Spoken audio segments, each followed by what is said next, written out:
25শে ডিসেম্বরের দিন জঙ্গলে বাঘের গর্জন, আতঙ্কে এলাকাবাসী। ছাগলের টোপ জাল দিয়ে ঘিরে বাঘ ধরার চেষ্টা করছেন বন দপ্তর। বাঘের পায়ের ছাপ দেখে যেন বিশ্বাসই হচ্ছিল না প্রকৃত বাঘ আসতে পারে এই এলাকায়। কিন্তু এলাকাবাসীর চোখের সামনে দিয়ে খাল পেরোনো আর বন দপ্তরের কর্মীদের কানে পৌঁছানো বাঘের গর্জন, তারপরেই বাঘ তাড়ানোর তোড়জোড় শুরু করলো বন দপ্তর। এই প্রচণ্ড ঠান্ডার মধ্যে সারা রাত্রি নদী বাঁধে বন দপ্তরের কর্মীদের সঙ্গে এলাকার মানুষজনেরা নদী বাঁধ পাহারায়। আজ সকাল থেকে শুরু করে নদী সংলগ্ন জঙ্গলে শুরু হয় জাল ঘেরার কাজ। উল্লেখ্য, 2 মাস ধরে বাঘের আতঙ্ক চলছে পাথর প্রতিমার বিভিন্ন এলাকায়, কখনো শ্রীধরনগর, কখনো সীতারামপুর, ইন্দ্রপুর, রাখালপুর আর উপেন্দ্রনগর এলাকায় বাঘের পায়ের ছাপ দেখা যাচ্ছে। বন দপ্তরের কর্মীরা গত 2 মাস ধরে ঘর ছেড়ে জঙ্গলে নৌকায় বসবাস শুরু করেছে। চলছে প্রতিদিন বাঘের খোঁজে তল্লাশি।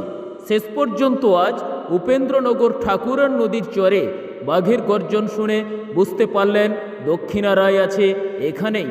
শুরু হয়ে গেল বাঘ ধরার প্রস্তুতি।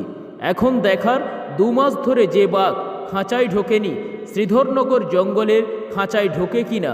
এবার যদি খাঁচায় ঢুকে বন দপ্তর যেমন খুশি হবে, তেমনি বাঘের আতঙ্ক থেকে পরিত্রাণ পাবে এলাকাবাসীরাও।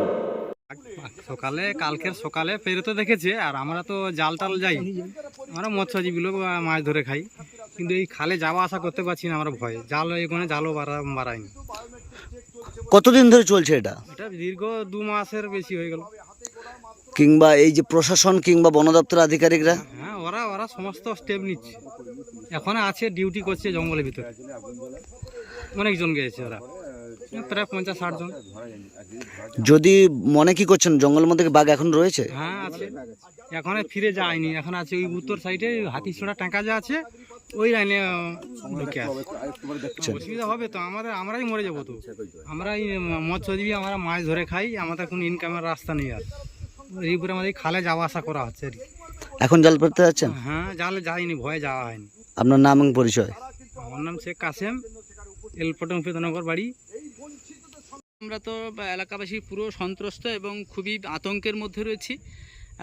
গতকালই রাত্রে ফরেস্ট টিম প্লাস আমাদের এলাকাবাসী পুরো সারা রাত আমরা গার্ড করেছি এবং টায়ার জ্বালিয়ে পুরো যেখানে ও যে এরিয়াতে ছিল সেই এরিয়াতে গার্ড করা হয়েছে। এবং আজকে সকালে সেটাকে পুরো ওর পায়ের ছাপ দেখে নদী থেকে সার্ভে করা হয়েছে।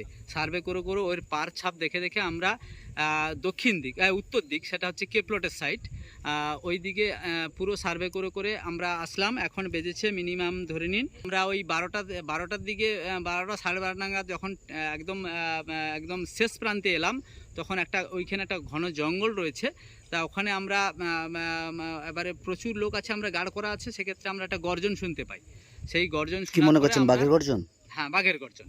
এবারে ওখানে আমরা ফরেস্ট ওনারা জাল নিয়ে এসছেন, সেক্ষেত্রে আমরা এই জঙ্গলটাকে আর এই ফিশারি দিয়ে একটা টোটালটা ব্যারিকেড করার চেষ্টা করব এবং ব্যারিকেড করার পরে কি ব্যবস্থা নেওয়া হয় সেটা সময়ের অপেক্ষাতে আমরা সেটা আবার বলবো।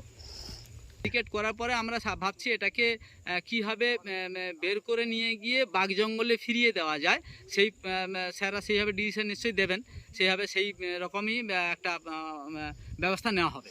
কতটা আতঙ্কে রয়েছেন? আমরা যেভাবে আতঙ্কে আছি এলাকাবাসী, এবং খুব আতঙ্কের মধ্যে আছি।